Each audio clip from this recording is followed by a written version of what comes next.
Olá a todos. Hoje estamos aqui para mais uma sessão do nosso podcast. O meu nome é Inês Espiga Macedo, sou médica de família e também membro dos corpos sociais do Anemia Working Group. E hoje, para falar de um tema que é tão importante para a saúde de todos, que é a ferropenia ou o déficit de ferro, tenho aqui comigo a doutora Rita Pombal, que é médica de família, hemoterapeuta e coordenadora do Grupo de Estudos de Hematologia da Associação Portuguesa de Medicina Geral e Familiar. E porquê este tema do déficit de ferro? Porque efetivamente sabemos que há uma prevalência, que há uma incidência muito grande na nossa população e porque é uma das situações que nos permite uma prevenção primária da anemia.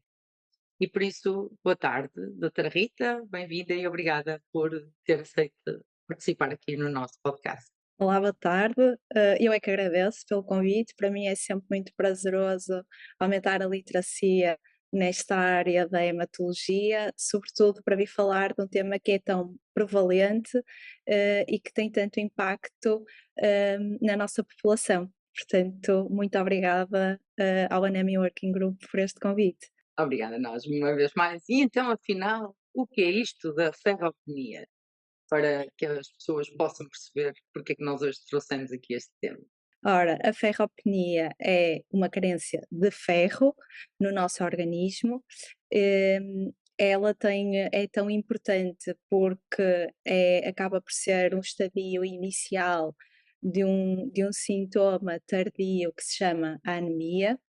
E é aí que nós não queremos chegar, nós queremos corrigir a ferropenia para uma pessoa nunca chegar a ter a anemia, e torna-se tão importante porque efetivamente sabemos, porque há um estudo feito na população portuguesa, que é o estudo Empire, que nos diz que há cerca de 20% de adultos em Portugal que têm anemia, e ainda mais sabemos que há 40%, sobretudo de mulheres com ferropenia, com ou sem anemia, e dentro de um subgrupo muito específico, que é das grávidas, chega a atingir os 60%.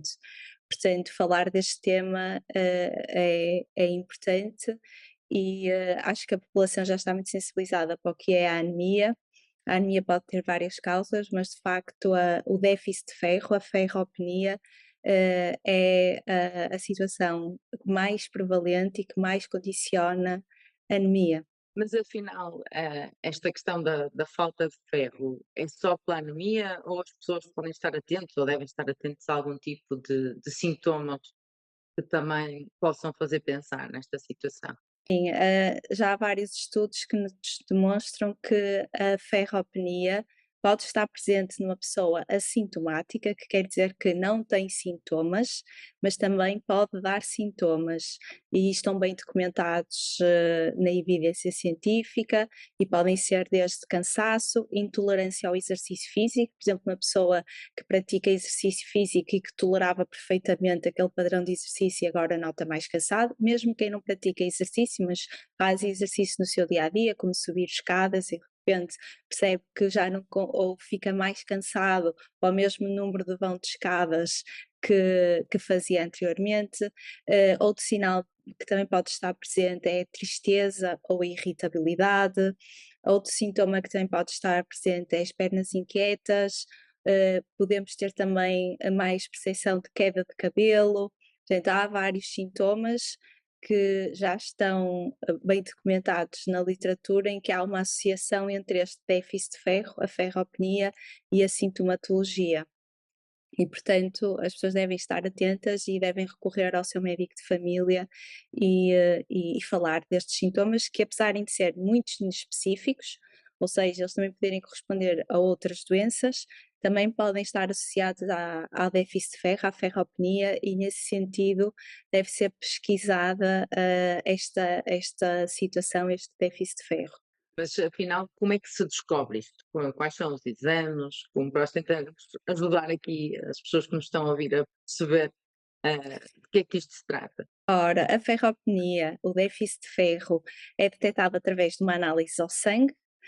Nessa análise ao sangue, nós podemos pesquisar já quando temos o sintoma anemia, pode ser através do hemograma, mas também temos 2 outros marcadores que nos dizem como é que está o nível de ferro no nosso organismo, que é a ferritina e a saturação da transferrina. E são estes 2 grandes indicadores, marcadores, que nós podemos pesquisá-los numa análise ao sangue, que nos vão dar esta informação se há ou não ferropenia.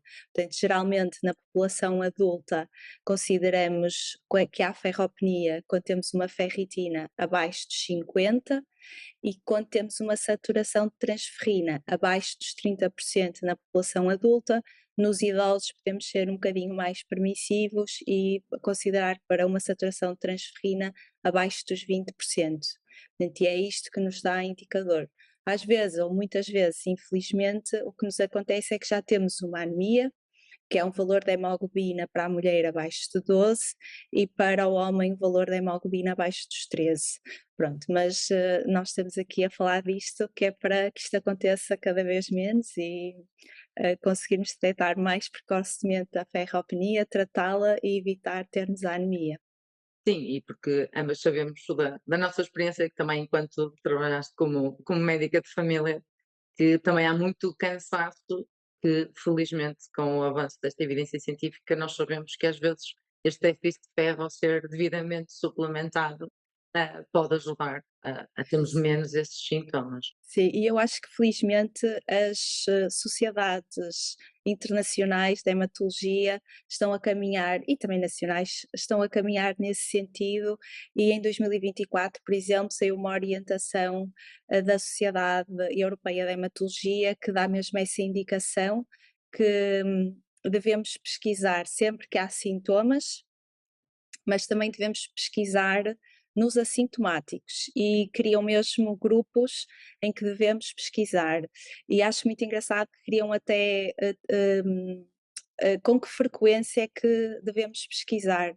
E, por exemplo, só para dar aqui alguns exemplos, atletas de alta competição, por exemplo, e nós temos muitos atletas que se calhar não têm o apoio da medicina de desporto que deviam ter, e o médico de família funciona aqui como uma pessoa charneira, e nesse sentido estes atletas deviam fazer um rastreio.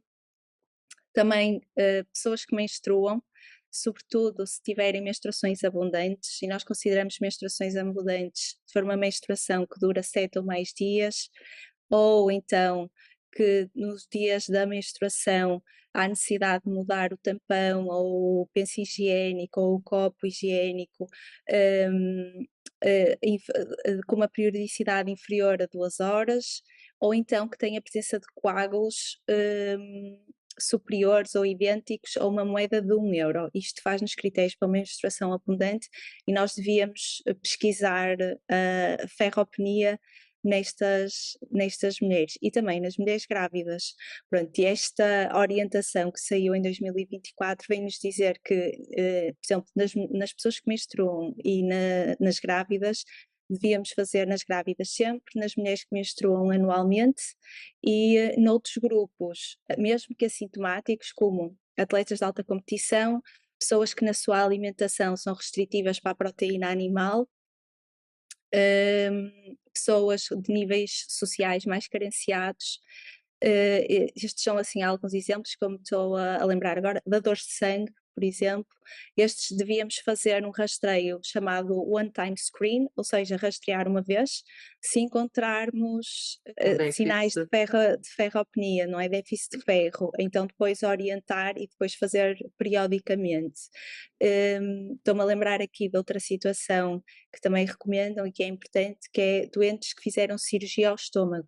Tenha sido porque retiraram uma parte ou a totalidade, seja por uma úlcera do estômago, seja por um cancro, ou seja pelas cirurgias de tratamento da obesidade.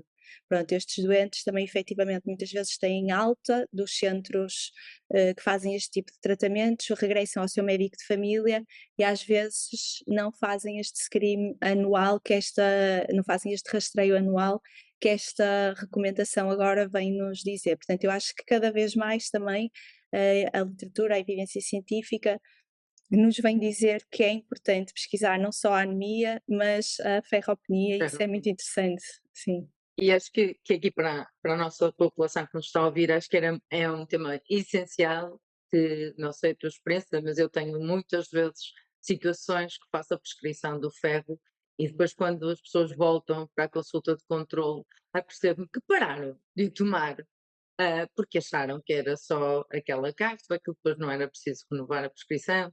Portanto, estas suplementações são até quando e até que valores, ao final? Quando nós estamos perante uma anemia, nós temos que fazer a suplementação com ferro até corrigir a anemia e depois até termos, no fundo, a reserva do ferro no nosso organismo preenchida.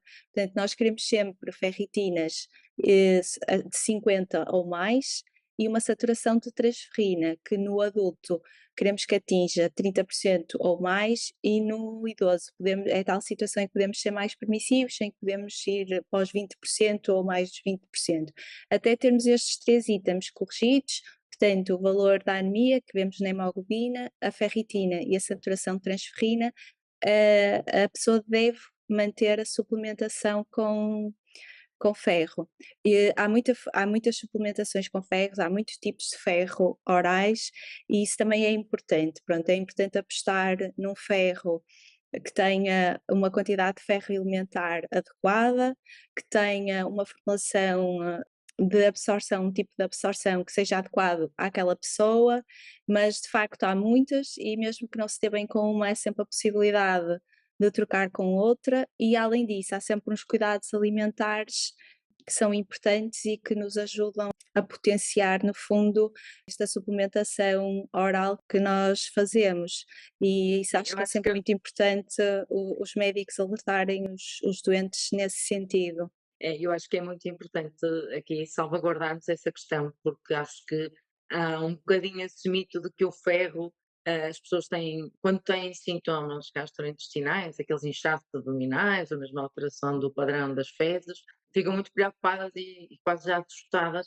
E acho que é muito importante aqui também transmitirmos isso que estavas a referir, que há muitas opções e tal como noutras classes terapêuticas há hipertensores com quem as pessoas, antihipertensores as pessoas Exatamente. não se dão muito bem e há outros com que se dão melhor, e nesta suplementação de ferro é importante as pessoas terem esta noção que as repercussões no médio e longo prazo de não suplementar, de não ter os níveis adequados de ferro, eh, é mais importante do que alguns destes sintomas que nós depois podemos ajudar substituindo as suplementações e os Sim, sim. cuidados alimentares essenciais. Se calhar falamos aqui 2 minutinhos sobre isso, para não nos estendermos aqui. Há assim elementos-chave que são importantes, portanto, quando começamos a suplementação com o ferro oral, devemos, se possível, quando tomamos a suplementação, acompanhar depois as refeições, por exemplo, com citrinos,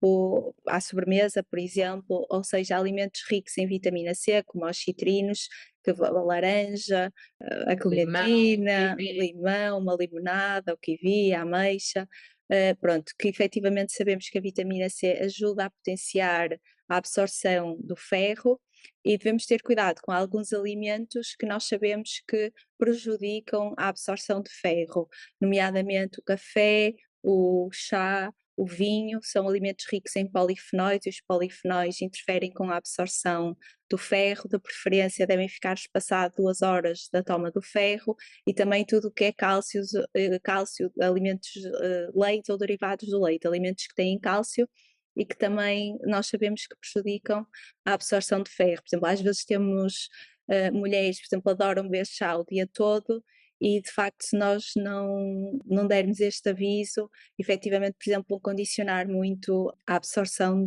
da suplementação que nós estamos a fazer aham, com o ferro. Portanto, há assim estes cuidados que devemos ter. Também há alguns medicamentos que nós sabemos que interferem com a absorção de ferro, comuns medicamentos utilizados para a gastrite ou para a esofagite, ou dispepsia gástrica, pronto. Hoje em dia até se sabe mais que não é tanto causalidade, há aqui mais uma associação, ou seja, provavelmente são mais as doenças que fazem com que a pessoa tome estes inibidores da bomba de prótons, que também prejudicam a absorção de ferro, que em si que este medicamento, mas pronto, a recomendação mantém-se e a associação está lá. E portanto, suplementar com o ferro e, ter estes cuidados, ajuda. Também já tive doentes, não sei se tens esta experiência, não são frequentes, mas também já tive doentes que me pediram para não fazer suplementação com ferro e se podiam fazer só uma alimentação enriquecida em ferro. Pronto, eu não, se não tiver anemia, se for só ferropenia, eu sou permissiva nesse sentido, mas habitualmente peço ajuda à nutrição. Nutrição, Pronto, claro. então aí eu sugiro sempre que vão a uma nutricionista que os ajude, com esse padrão. Pronto, também podemos dizer aqui, alguns dos alimentos mais ricos em ferro, e até recomendo às pessoas o Instituto Nacional Ricardo Jorge tem umas tabelas muito interessantes com os alimentos mais ricos em ferro ou, noutros nutrientes e componentes e E esse e tema também está na nossa planificação, pronto, precisamente porque nós achamos que vamos perfeito. ter exatamente uma conversa com a nutricionista, a É doutora isso, Fernanda. mas eu habitualmente isso encaminho sempre e acho que é importante terem o apoio da nutrição para manterem uma alimentação equilibrada e diversificada e pronto, e também não estarmos aqui a alterar ou a prejudicar outros componentes que também não queremos, não é? Podem interferir, claro que sim. Isso. Bem, acho que já conseguimos abordar aqui uma série de pontos, esta importância deste rastreio, das pessoas estarem atentas, de fazerem a suplementação pelo tempo adequado, de aguardarem até termos a certeza que essa suplementação foi feita e de todos estes outros cuidados. Por isso, muito obrigada, doutora Rita, em meu nome e do Anemia Working Group, por esta participação. Foi um gosto tê-lo connosco. O meu prazer foi todo meu estar aqui e, espero que as pessoas consigam retirar informação útil desta nossa pequenina conversa que foi super prazerosa. Obrigada. Obrigada.